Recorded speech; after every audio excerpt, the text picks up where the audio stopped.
Castelo de Alcácer do Sal, da ruína à cripta arqueológica. A situação crítica em que se encontrava o convento de Araceli do Castelo de Alcácer do Sal, no final do século XX, reclamava uma intervenção global de recuperação, o que veio a suceder em final da década de 80, no âmbito de programas comparticipados por fundos da União Europeia, quando se decidiu aproveitá-lo para se instalar uma pousada.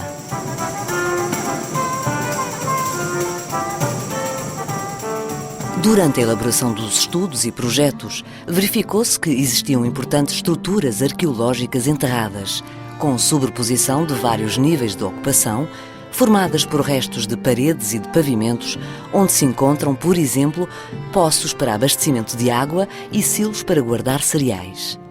Fixou-se então um novo objetivo: a recuperação e a valorização daquelas estruturas, a par do objetivo inicial de aproveitamento do edifício conventual. Para esse efeito, foi necessário criar, debaixo do edifício do convento, um novo piso enterrado para manter a descoberto estas estruturas.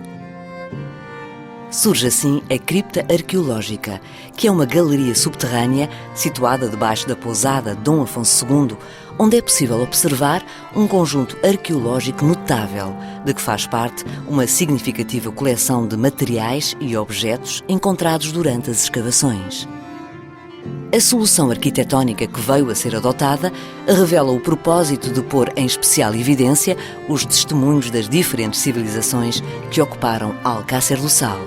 A visita à cripta é, pois, uma viagem no tempo.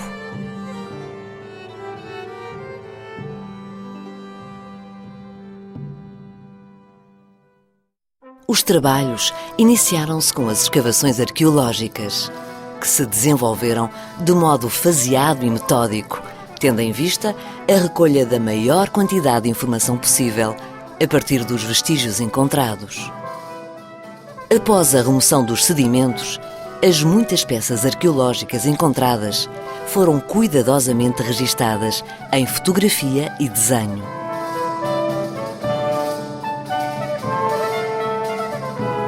Do registro constam as anotações da equipa de arqueologia, descrevendo em que situação estavam e onde se localizavam.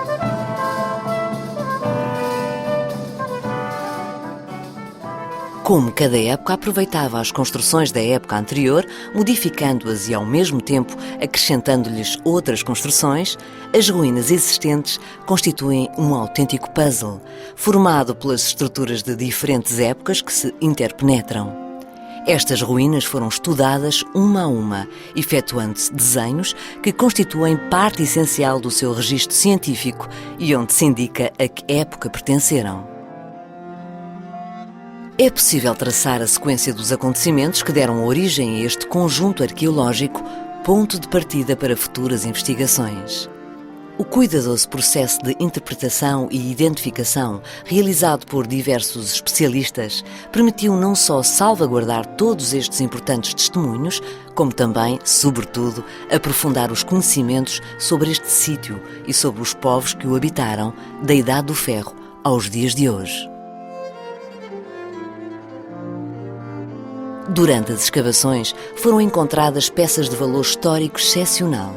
É desse exemplo este invulgar conjunto de figuras de bronze da Idade do Ferro, de entre as quais se pode salientar esta estatueta de um guerreiro do século IV a.C. Também contemporâneo da Idade do Ferro e de singular raridade é este minúsculo talismã, que representa o olho do deus egípcio Horus, tendo na face oposta a figura de um animal, presumivelmente o boi Apis. Igualmente interessante é esta lucerna romana do século I da nossa era, em que aparece representado um escravo a rolhar uma ânfora.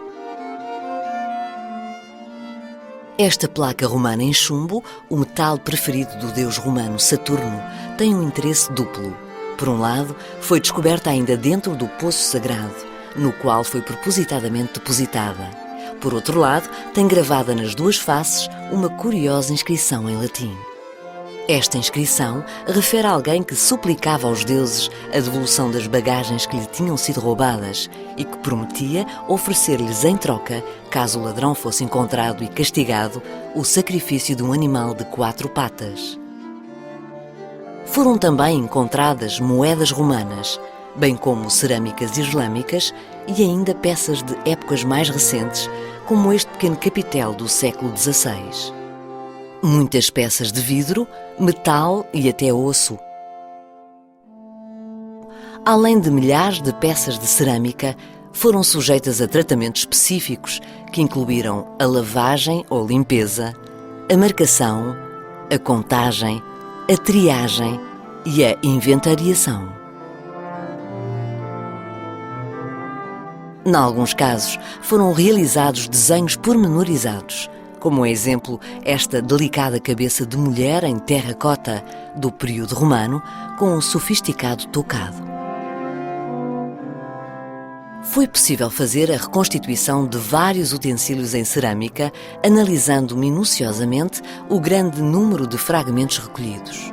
Nos casos em que foi possível reunir parte significativa de fragmentos de uma peça, procedeu-se ao restauro, completando-o com o material adequado e distinguindo, através de uma diferença cromática, as partes originais das partes restauradas.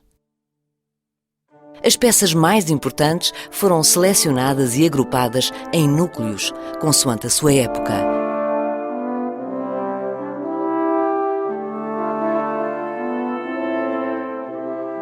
Distribuindo-se ao longo do percurso de visita e tendo por cenário o próprio contexto arqueológico. A cripta reflete, assim, a memória do cotidiano dos povos que aqui viveram e reflete também a memória das relações económicas e culturais que, em tempos muito recuados, se estabeleceram entre povos geograficamente muito distantes.